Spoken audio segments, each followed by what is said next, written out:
আমার আজকের রেসিপি এক টুকরা মাংস দিয়ে চিকেন টিকিয়া কাবাব। যারা এবারের ঈদে কম খরচে কাবাব বানাতে চান তাদের জন্য এটা একটা দারুণ রেসিপি। শুধুমাত্র এক টুকরা মাংস দিয়ে এরকম একটা মজার কাবাব বানিয়ে নিতে পারবেন ঝটপট। তো চিকেন টিকিয়া কাবাবের জন্য এখানে আমি এক টুকরা মুরগির মাংস নিয়েছি। মাংসটাকে হচ্ছে এরকম একটু ছোট সাইজ করে কেটে নিচ্ছি। কাবাবে যে অনেক বেশি মাংস দিলে কাবাব খেতে বেশি ভালো লাগবে এটা কিন্তু ভুল ধারণা। অল্প মাংস দিয়েও চাইলে কিন্তু মজা করে কাবাব বানানো যায়। এরপর হচ্ছে মাংসটাকে আমি এরকম একটা কড়াইতে নিয়ে নিয়েছি। আর সাথে দিয়ে দিচ্ছি ভিজিয়ে রাখা 100 গ্রামের মতো খোসা ছাড়ানো ছোলা বুটের ডাল। তারপর এখানে দিচ্ছি 1 চামচ রসুন বাটা আর 1 চামচ আদা বাটা। পরিমাণ মতো লবণ দিয়ে দিচ্ছি। হাফ কাপ পেঁয়াজ কুচি দিয়ে দিচ্ছি। হাফ চামচ দিচ্ছি আস্ত জিরা আর হাফ চামচ দিচ্ছি শাহি জিরা। হাফ চামচ দিচ্ছি আস্ত ধনিয়া। 2-3 টুকরা দারুচিনি দিচ্ছি আর 3-4টা এলাচ দিচ্ছি। একটা কালো এলাচ দিচ্ছি, এটা দিলে কাবাবের ঘ্রাণটা খুবই সুন্দর হয়।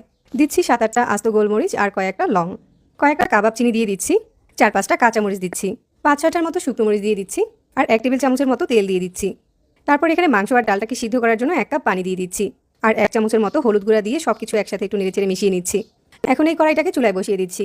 এটাকে ঢাকনা দিয়ে ঢাকতে হবে না, এমনিতেই সবকিছু সিদ্ধ হয়ে যাবে। কিছুক্ষণ পরে ডাল আর মাংস থেকে পানিটা পুরোপুরি টেনে গিয়েছে, হালকা যতটুকু আছে ওটাকেও নেড়েচেড়ে শুকিয়ে নিতে হবে। এখন এখান থেকে বড় বড় যে আস্ত মশলাগুলো রয়েছে ওগুলোকে উঠিয়ে নিতে হবে। মাংস আর ডাল থেকে পানিটা পুরোপুরি শুকিয়ে গিয়েছে, এবার এটাকে চুলা থেকে নামিয়ে নিচ্ছি। এরপর এরকম একটা ব্লেন্ডারে জার নিয়ে সিদ্ধ করে রাখা মাংস আর ডালটাকে এর ভিতরে নিয়ে নিচ্ছি। এরপর এর সাথে 1/4 কাপ পেঁয়াজ বেরেস্তা দিয়ে দিচ্ছি আর কিছু ধনেপাতা কুচি দিয়ে দিচ্ছি। এবার এই সবকিছু একসাথে ব্লেন্ড করে নিব।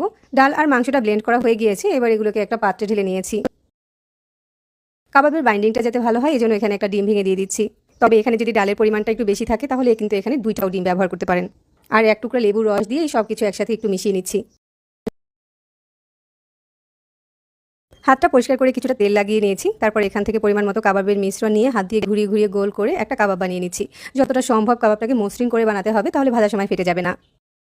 তো সবগুলো কাবাব বানিয়ে একটা প্লেটে নিয়ে নিয়েছি। প্লেটটাকে ডিপ ফ্রিজে রেখে দিচ্ছি 20 মিনিটের জন্য, যাতে করে কাবাবটা কিছুটা সেট হয়ে যায়। 20 মিনিট পরে ফ্রিজ থেকে কাবাবগুলোকে বের করে নিয়েছি।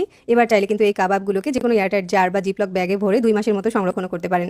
এখন হচ্ছে কাবাবটা ভাজার জন্য কড়াইতে ভালো করে তেলটা গরম করে নিয়েছি আর তার ভিতরে কাবাবগুলোকে দিয়ে দিচ্ছি। কাবাবগুলো তেলে ছাড়ার পর চুলার আঁচটাকে মিডিয়ামে করে দিয়ে একদম নাড়াচাড়া করা যাবে না যতক্ষণ না পর্যন্ত এরকম লাল হয়ে যায়। একটা পাশ এরকম লাল হয়ে গেলে অপর পাশটাকে উল্টে দিতে হবে। কাবাবের দুটো সাইডে যখন এরকম দেখতে লাল হয়ে যাবে তখন কাবাবগুলোকে তেল ঝরিয়ে উঠিয়ে নিতে হবে। এভাবে করে চাইলে আসছে ঈদে অল্প একটু মাংস দিয়ে অনেকগুলো চিকেন টিকিয়া কাবাব বানাতে পারেন। এই কাবাবটা চাইলে পোলাওয়ের সাথেও খাওয়া যাবে, আবার বিরিয়ানির সাথেও খাওয়া যাবে।